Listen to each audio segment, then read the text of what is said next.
Nous y voilà, c'est la reprise de notre émission d'actualité. Je suis très heureux de vous retrouver en ce début d'année. Voici d'abord ce qu'on suit pour vous au courant de l'émission d'aujourd'hui. De nouvelles mesures en vigueur au Québec, confinement et couvre-feu obligatoire jusqu'au 8 février prochain, dans le but de briser cette deuxième vague de COVID-19. J'en discute avec la députée Émilie Foster ainsi qu'avec les préfets Pierre Lefrançois et Harold Noël. Plus tard dans l'émission, enfin une épicerie digne de ce nom à Saint-Féréol-les-Neiges. Je m'entretiens avec le propriétaire du marché du village, Danny Drouin, de même qu'avec le directeur de l'épicerie, Joanne Bolf. Et finalement, une murale d'art public voit le jour à Bois-Châtel. Je rencontre les artistes qui ont réalisé cette œuvre, soit Marie-Chantal Lachance et Nathalie Lessard, de même que le maire de la municipalité de Bois-Châtel, Benoît Bouchard. Bref, c'est une première qui promet aujourd'hui. Bonne émission tout le monde! Confinement et couvre-feu obligatoire, c'est ce qu'on vit présentement et on va le vivre du moins jusqu'au 8 février prochain. Et aujourd'hui, je vais questionner la députée Émilie Foster là-dessus. Madame Foster, bonjour. Bonjour. Bon début d'année 2021 à vous. Bon début d'année également à vous et à tous nos citoyens, toutes nos citoyennes également de la Côte de Beaupré, de l'île d'Orléans. On souhaite santé, bonheur, succès et on souhaite une année 2021 meilleure que 2020, on va se le dire. Ma première question est très simple. Voyez-vous d'un bon œil les nouvelles mesures qui ont été annoncées là, pour freiner la propagation du coronavirus? Écoutez, c'est certain que ça prenait un gros coup de barre parce qu'on avait vu avec le temps des fêtes, les cas augmentaient et je tiens à le préciser, les cas augmentaient malgré le fait qu'on testait un peu moins. Pour toutes sortes de raisons, là, dans le temps des fêtes, on testait un peu moins et les cas augmentaient quand même. Là, on est revenu à notre rythme de cadence. Là. Il y avait moins de gens qui se faisaient tester, puis on voyait les cas augmenter. Donc, ça prenait un gros coup de barre. Les hospitalisations également étaient en hausse, les mortalités étaient en hausse.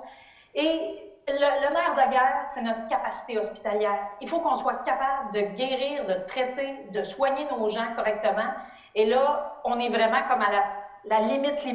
Le personnel est épuisé, les capacités sont souvent dépassées ou arrivent presque à leur limite maximale. Donc, on se devait, dans ce contexte-là, parce que notre rôle, c'est d'assurer la sécurité et la santé de tout le monde, de pouvoir donner un gros coup de barre en instaurant ces mesures-là, entre autres, le couvre-feu. Et est-ce que ces nouvelles restrictions-là arrivent à un moment charnière, à un moment opportun dans la gestion de cette pandémie? Bien, je pense qu'elles étaient nécessaires, ces mesures-là, et qu'elles le sont. On verra les résultats que ça donnera, mais selon moi, selon toute vraisemblance, là, selon ce qu'on observe des autres pays qui les ont mises en place, je nomme par exemple là, la Nouvelle-Zélande, la France, j'en nomme quelques-uns, il y a toujours un infléchissement, là, une baisse de la courbe très marquée du moment où on instaure un couvre-feu. C'est beaucoup moins facile là, de commencer à aller fêter avec les amis, puis dans les foyers, puis de faire des gros soupers. C'est beaucoup moins facile avec l'instauration d'un couvre-feu. Ça complique un peu les choses. Ce qu'on veut, c'est limiter les rassemblements au maximum. Et oui, ces mesures-là interviennent à un moment charnière où il ne faut pas perdre le contrôle de notre capacité hospitalière.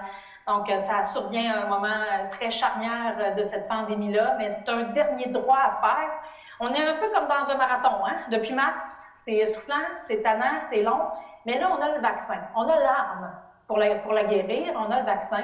Donc, pour nous donner du temps aussi, et au moment où le vaccin entre, de pouvoir continuer à vacciner, en particulier nos personnes les plus vulnérables, pour nous donner ce souffle-là, bien, on instaure des mesures plus strictes pour empêcher, pour limiter au maximum les contacts. Et ces mesures-là ont bien fonctionné dans d'autres pays, mais moi, ma question, c'est est-ce que elle s'appuie sur des recommandations des experts en santé publique, là?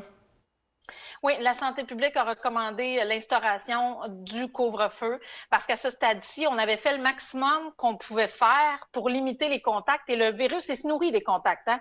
Une affaire aussi bête, surtout l'hiver, là, on est tous en dedans de nos foyers, là, on est tous en dedans des maisons. Et c'est là le problème. C'est à l'intérieur, c'est vraiment là le problème. Donc, les milieux de travail, il y avait un peu les écoles aussi. Et également les rassemblements dans les maisons. Donc, on était allé pas mal au maximum de ce qu'on pouvait faire.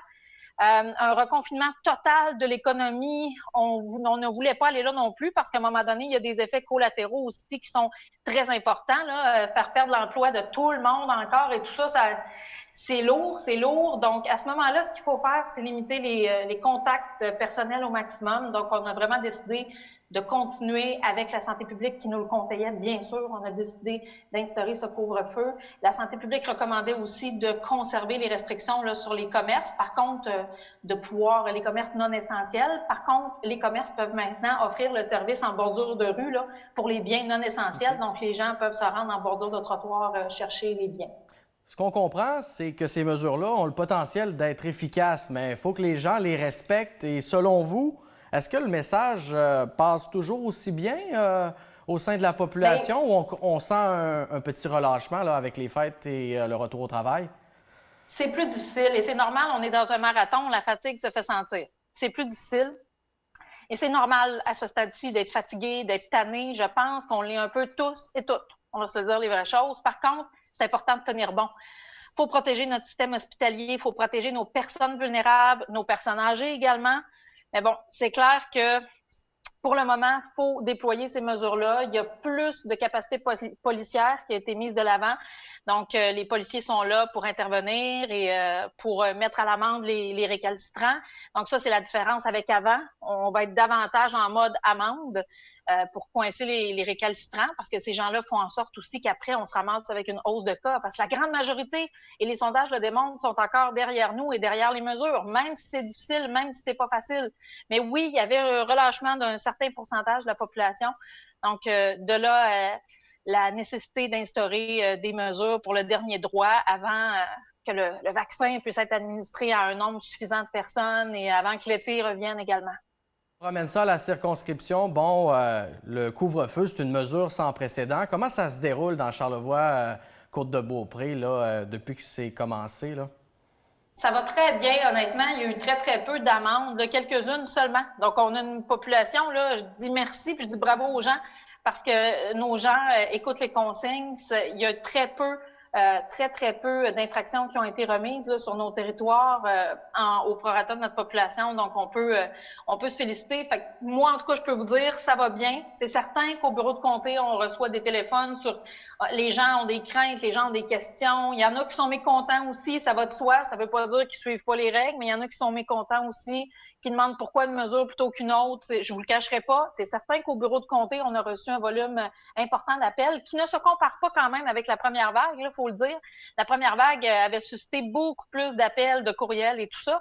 Mais oui, on en a eu un certain nombre depuis l'annonce du couvre-feu, mais ça suscitait des craintes et des questions. Mais globalement, on répond aux questions des gens et ça va quand même très bien.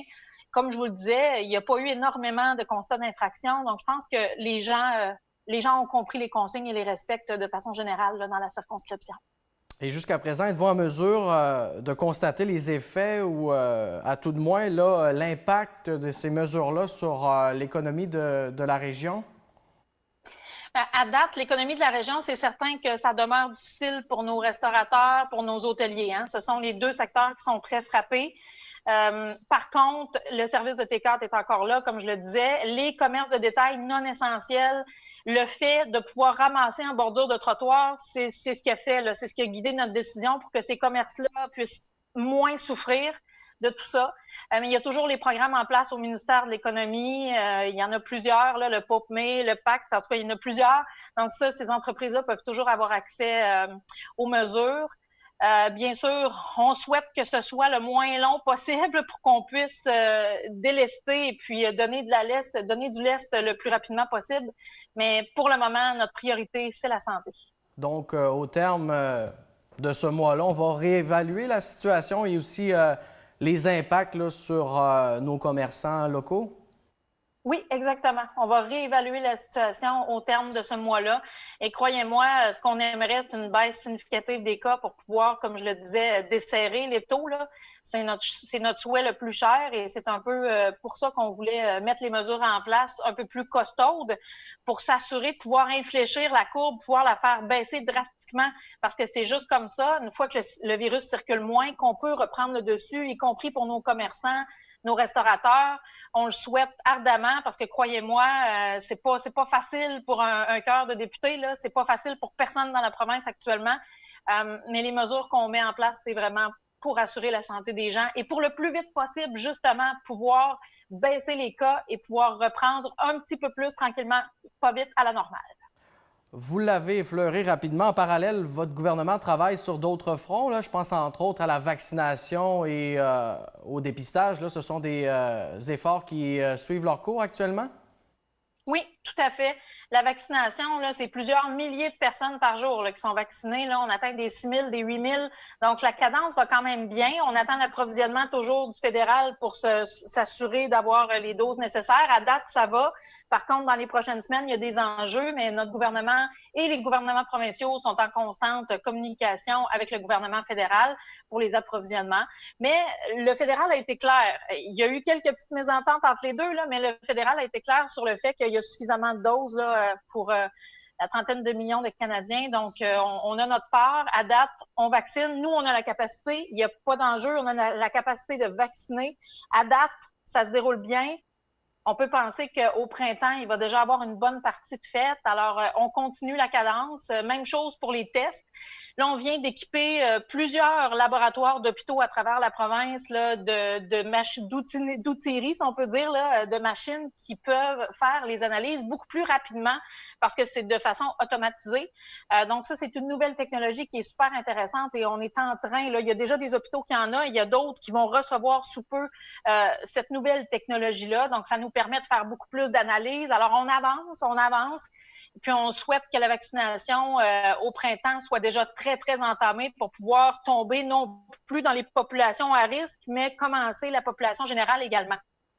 En terminant, un autre enjeu qui émane de cette pandémie, c'est la santé physique et mentale des Québécois. Et moi, j'aimerais savoir, avez-vous un message particulier à transmettre aux gens qui auraient des besoins en matière de santé et qui hésitent à consulter là, parce qu'ils ne veulent pas surcharger notre système de santé? Ça demeure quand même un besoin essentiel, la santé, non? Tout à fait. La santé mentale autant que physique demeure un besoin essentiel. C'est certain là, que c'est pas facile. Il y a toutes sortes de situations qui peuvent faire en sorte que c'est vraiment, vraiment pas évident. Imaginez là, pour quelqu'un qui est déjà heureux dans son foyer, ça va bien, il n'est pas seul, il y a une famille, c'est déjà difficile comme situation. Donc, il faut imaginez là, les personnes plus seules, les personnes qui vivent des problèmes aussi de violence conjugale, tout ça, c'est pas facile. Je dis aux gens, hésitez jamais, jamais, jamais à consulter. Il faut jamais hésiter. On a des ressources qui sont là. Info Santé aussi est là pour vous référer toujours. Notre bureau de comté, si vous avez besoin, on peut vous référer aux organismes pertinents aussi selon vos besoins là, sur le territoire. Donc, hésitez jamais, jamais, jamais.